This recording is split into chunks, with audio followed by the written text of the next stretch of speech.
Last hurrah of the summer.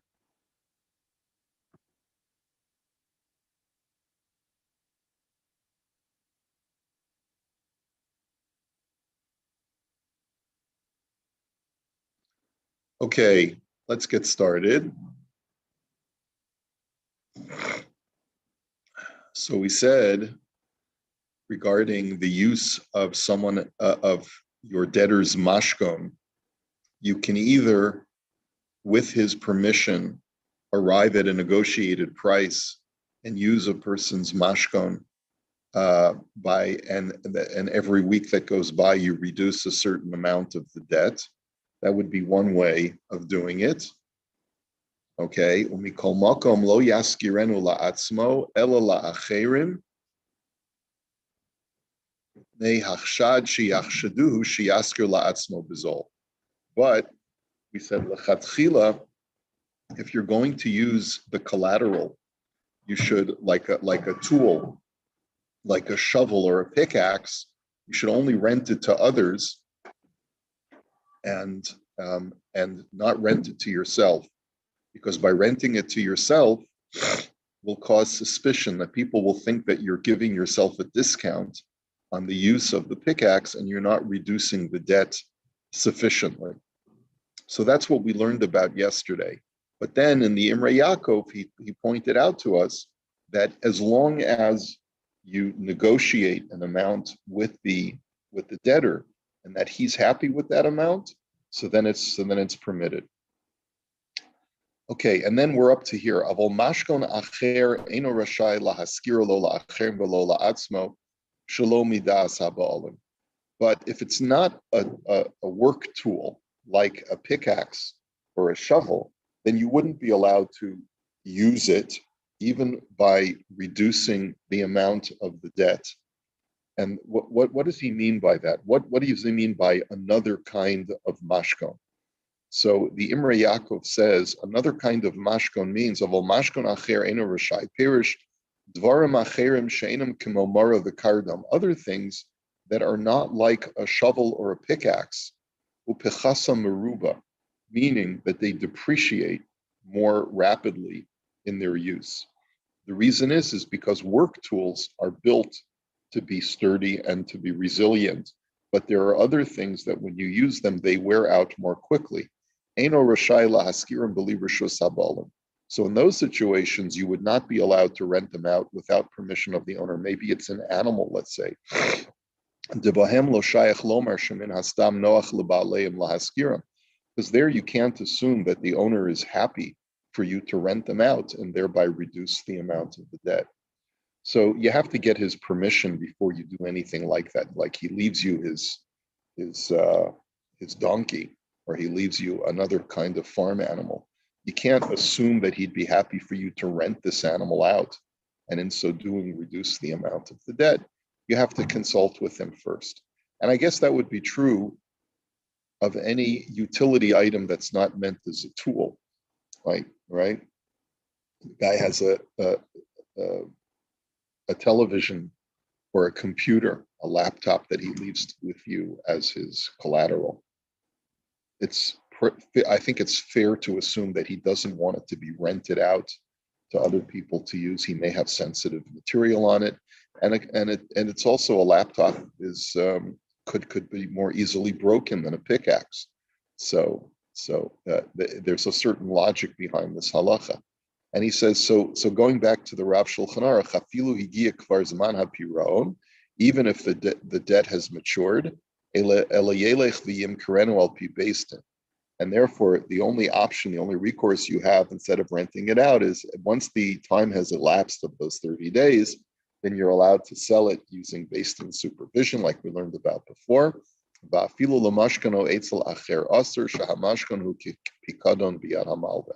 And you're not allowed to even lend it to somebody else or give it to someone else for safekeeping. And what does he mean by this? He says, because it's entrusted to you for safekeeping. He says, you are considered to be a shomer sachar.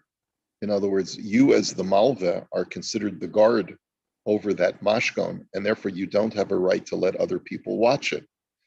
You have a responsibility to take care of it and to make sure that it is well protected. You can't leave it with others.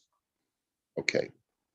So, so that concludes that halacha. Now we're ready to start halacha chaf beis.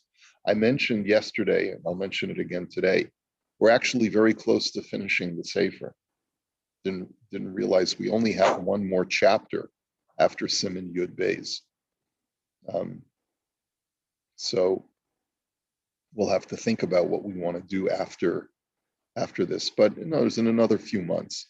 Okay, chaf beis.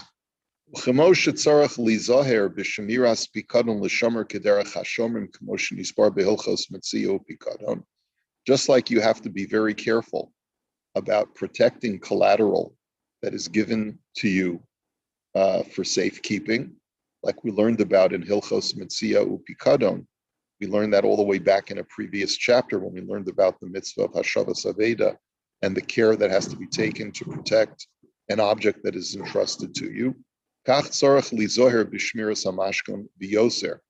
have to also, like this is a continuation of the last line of the previous siv, you have to be very careful with watching over a mashkon, a collateral item that is left to you to secure a loan. And the reason is because you're considered like a shomer sachar. Now, why are you a shomer sachar? Why aren't you a shomer china? All right, so we'll see that in the Imrei Yaakov.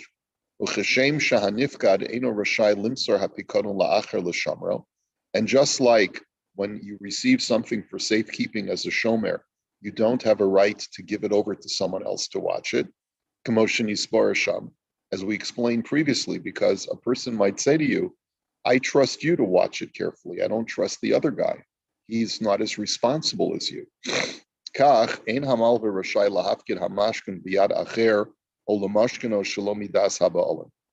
Similarly, the lender does not have a right to leave the mashkon in someone else's custody unless he gets permission expressly from the debtor, the owner of the mashkon. Vafilu nasnu lo habalim rishus lamashkano, eno rashai litain rishus lahamal vahasheni lihishtamesh b'mashkon afilu bischar. And even if the debtor gives you permission to let someone else watch over the mashkon, or even let's say the lender needs to borrow money himself, and he asks you as the debtor, do you mind if I give him your mashkon? Collateral for my new loan. The guy says, sure, you might as well. I'm not using the item now. I don't need it. And, it's security. So you can use it for your security also. If he gives you permission to do that, nonetheless, Eino Rashai Litain Rishus Lahamal Vahasheni Lihishtamesh B'mashkon Afilu Bischar. The second lender does not have a right to use that collateral, even if he's willing to deduct from the loan amount in exchange for using that item. Afilum hayulo rishus mahaba'olam lihishtamish bo b'schar. Even if the original debtor grants permission for that. Vafilu imamal v'hasheni rotze lahosif b'scharo eno yacholot litin lo rishus shalom midas haba'olam. But he has to go directly to the debtor. He has to go directly to the owner of that mashkon in order to get permission to use it. He can't, even though I, as the first lender, had permission to utilize that mashkon if I wanted to, that doesn't automatically grant the second lender permission. The second lender will have to get express permission from the first debtor. Kishema ein ritzonim sheyishtamish bo acher pen yikalkalenu. And the reason is because maybe the debtor only trusts the first, his own lender, to be able to use the mashkon and to reduce the loan thereby. Va'afim borilo shlo yikalkalenu aser. And even if the second lender is absolutely positive that he's not going to harm or damage the mashkin at all, it's still usher for him to use it. Kamoshin Isbarasham, as we've explained, that a second shomer is never allowed to utilize. He's even more restricted because the owner of the mashkon doesn't know this guy. He's a stranger to him, and therefore may not trust him at all. Va'af im nitan, af im, what's the word? Va'af im nosein lo rishus, ein asinos rishus moelis lo kol shuhu shalo birshus haba'olim. And even if I think he means the first lender gives him permission to, you can go ahead and let other people use it. That permission does not help when it's not in the possession of the original owner. V'im omer shahaba olim nasnu lo rishus lamashkan ovalite rishus lihishtamish b'mashkon ne'aman. If, however, so in other words, if the first lender gives permission to the second lender, that doesn't help. But if the first lender says to the second lender, the owner of this mashkon, it's not mine, but he gave me permission to use it as collateral, and he even gave me permission to let people use this item if they would like to reduce the loan amount. Ne'aman, he's believed, and the second lender can rely on his statement. Okay, so let's take a look at the Imrei Yaakov over here. The Hilchos Metzia Upikadon. We did this way back in chapter 4, Siman Daled. Ein Le'el Siman Daled, Mesi'if Chavtes Va'elach. Biyoser Mipnei Shuhu Kishomer Sachar Olav. And the reason is that you don't have a right, you have to be very careful with its guardianship because you're like a Shomer Sachar. Perish, the Im B'Shomer Chinam Shein Lo Shum Schar Al Shmiraso.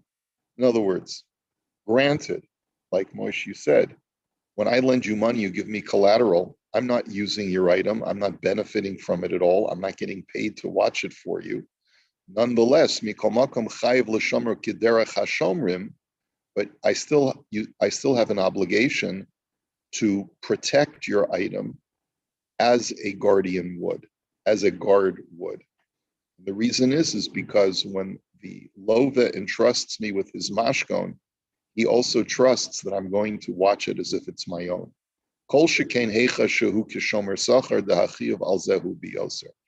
In other words, he's not getting compensated.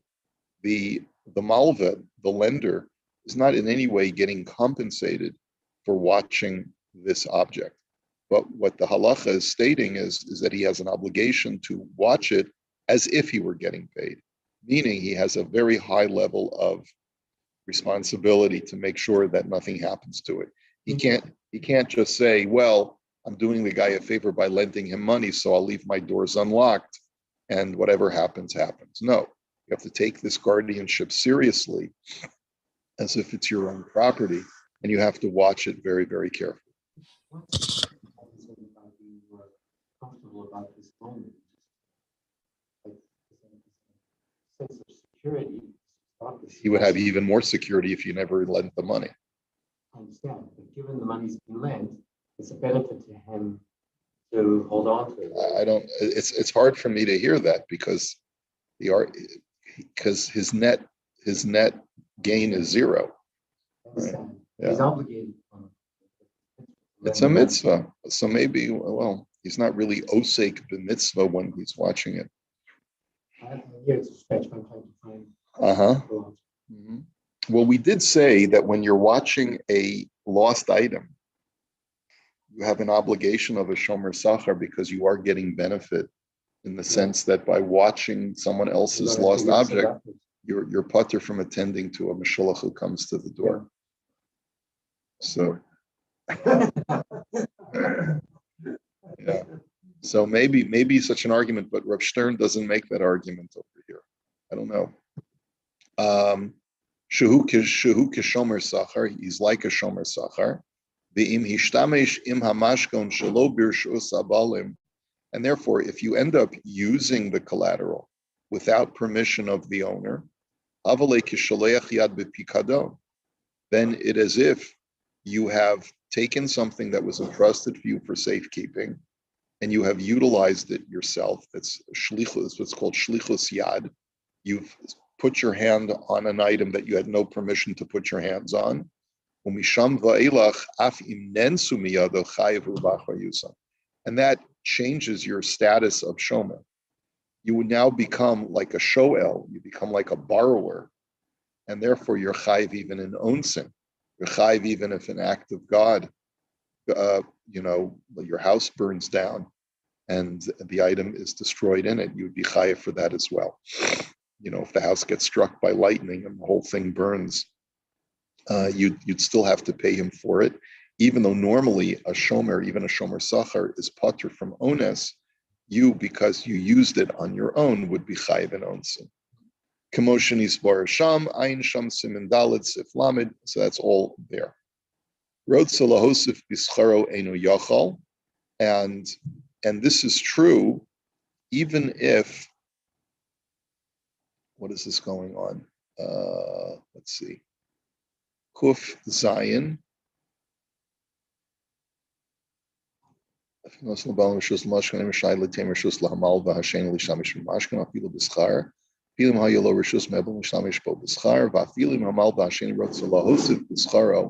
Even if the second lender is willing to pay even more than the first lender was going to pay for the use of that mashkon, the first lender cannot give him permission to use it. Even though he has permission to use it, he cannot give the second lender permission to use it without express permission from the debtor. Okay? The chova shmira samashkon he kamo shomer pikadon. He says, because watching over a mashkon is like watching over any item that was given to you for safekeeping. Shabo kaimalon da asul shomer acher b'li haskamas habalim. We learned there very clearly that you're not allowed to give over a pikadon, an object that was meant for your watching, to someone else to watch without getting express permission from the owner. Afilium hasheni hu tov meharishon, even if the second person has a better, more secure facility, it's still not permitted. And so therefore, when I am watching someone's collateral because he's giving it to me because I've lent him money, I have to treat it as a pikadon, something that was entrusted to me for safekeeping, and therefore I cannot play games. I cannot say, well, I'm going on vacation. I can't watch your dog. I'm giving your dog to somebody else. No, can't do that. And that's true, even if the second lender is absolutely certain that it won't get, he won't damage it. He gives you every assurance, every promise. It doesn't help. And the reason is because the debtor, the owner of the mashkon, may be worried. He doesn't know this guy. This guy's a total stranger to me. I'm worried that you will damage it.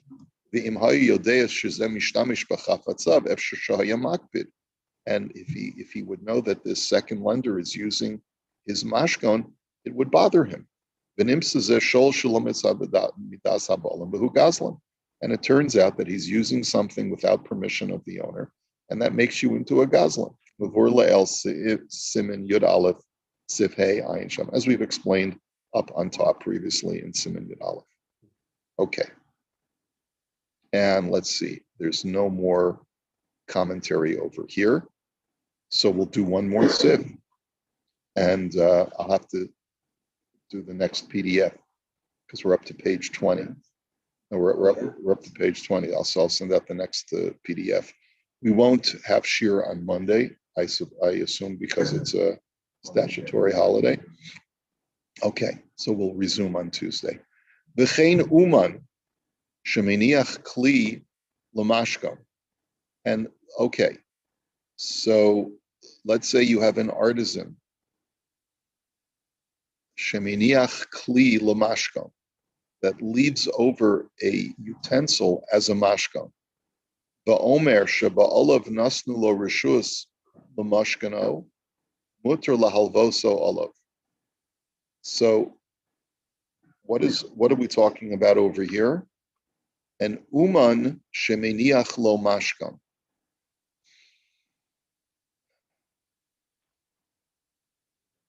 Shemeniach, no. An uman is an artisan.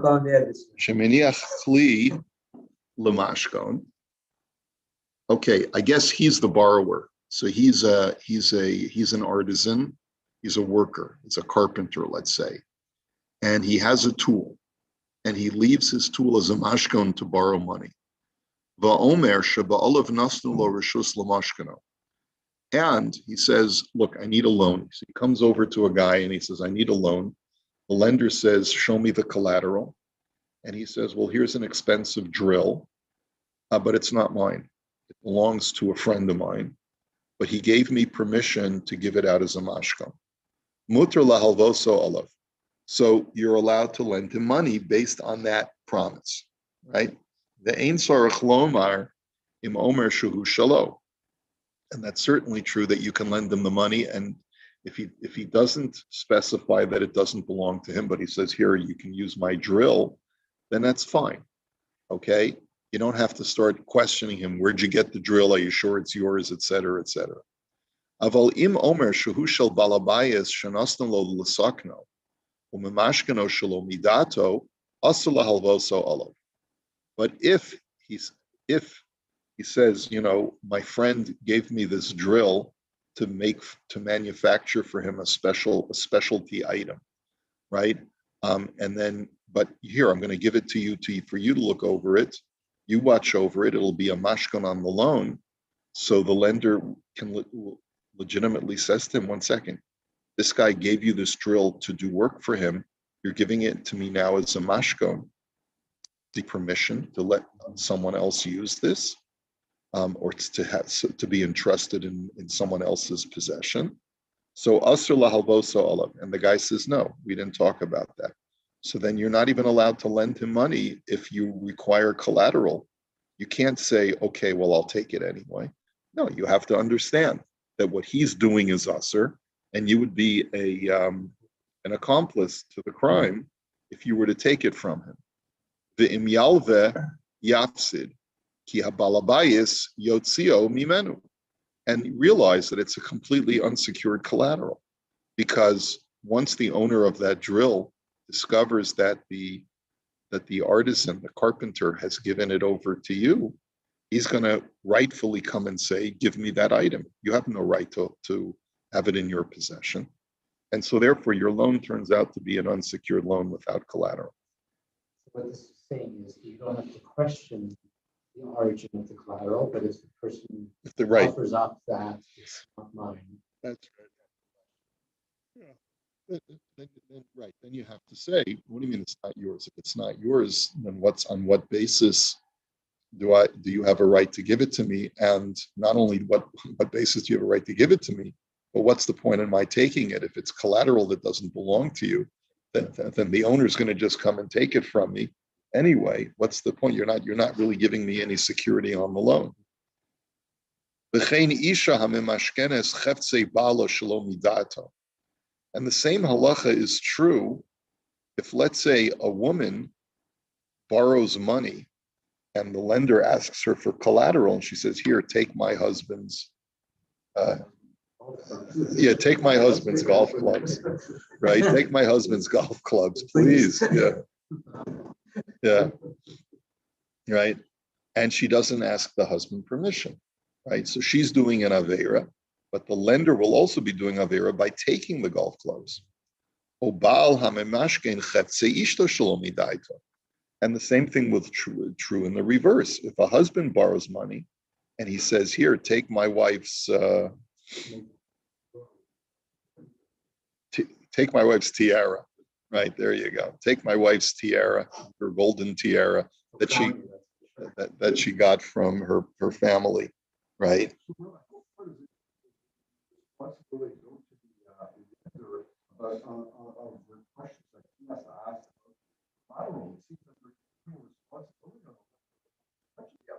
No, so that's the point is that if the guy, first of all, he says, if the guy tells you that this is mine, here, take it, you don't have to question. This is mine. Yeah, well, that's the thing, is that if it becomes clear he's giving you a woman's dress and you say,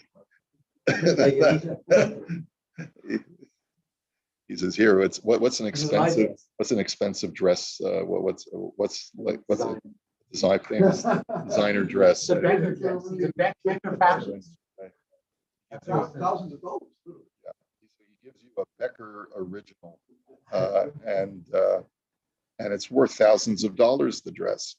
And you say, so in that kind of situation, it might be necessary to question the guy, because clearly the evidence as it presents itself is that it is not this guy's dress, unless he tells you he's a cross-dresser, in which case you have other problems. But what's the case where it's more evident? But let's say if it's a gender neutral or something that's it's a gender neutral item. You don't have to inquire. You can assume the fact that he's giving this to you as collateral. You don't have to suspect that maybe it's stolen or not his. Yeah. But he took something that not. Right. So you don't have to suspect that a guy is doing something untoward. But if he admits to you that this is not mine, so then you have an obligation to not accept it unless you first ask the debtor. Yeah. If it's something that a husband doesn't have a right to sell that belongs to his wife, Hilchos, as is explained in the laws of marriage, that there are certain items, certain possessions of a married woman, that a husband does not have dominion over. And he would not be permitted to lend those things out, or to lend them out, or to use them as collateral on loans that he takes, simply because they're not his to utilize. So if there's any reason to suspect, and actually the Urim over here really goes into Ron's question in a legitimate way. So maybe we'll just start it, even though we're not going to see the whole thing. He says, "Ika lemeidak shadafka b'chi hagavna shomer kein lahedya shabalav nasan lo rishus az murtalo lahalvoso olav." He says, only in a situation where the guy borrowing the money says that the owner of this collateral item gave me permission to use it as collateral, okay? Then you're allowed to lend him money. Aval im ena omer kein befeirush az asur. He says, but if the guy doesn't tell you that explicitly, he just says, oh, this is my brother's expensive drill. I'm using it for a while, but please use it as collateral.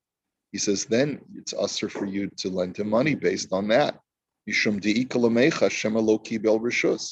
Because you have to be concerned that maybe he didn't give permission. Mehemshech Dvarav Shekasav Avalim Omer Shuhu Shel Balabayis Umamashkano Shalom Midaito Aser Mashma Mized Davka Shomer Kain Lahedja Shumamashkano Shalom Midaito Yesh Laso. But then in the next line, the Rav Shulchan Aruch says that it's only if the guy tells you that he doesn't have permission from the guy that you're not allowed to lend him money. So which one is it? What if he just tells you, oh, this is my brother's drill. Why don't you go ahead and use this as collateral? He doesn't say one way or another whether he got permission to give it to others to use. Aval im ena omer midi shari v'im kain diyuka d'seifa soser diyuka d'reisha v'tzarich iyun haiminaihu ikar. And so how do we really paskin if he discloses to you that it's not his, but he doesn't say anything more? Are you obligated to probe further and say, do you have permission or not? Okay, ulam. Dino shel harav hacha tzarich iyun ktsas. He says, but this whole halacha really needs a little bit more analysis. Digam hecha shuman omer lahedja shabalav nasnu lo rishus lamashkano mikol makom lichora kashem adua shari lahalvos alav. He says, even if the guy borrowing the money tells you explicitly that he's gotten permission from the owner to use it as collateral, why would you be allowed to lend him money based on taking that collateral? Isn't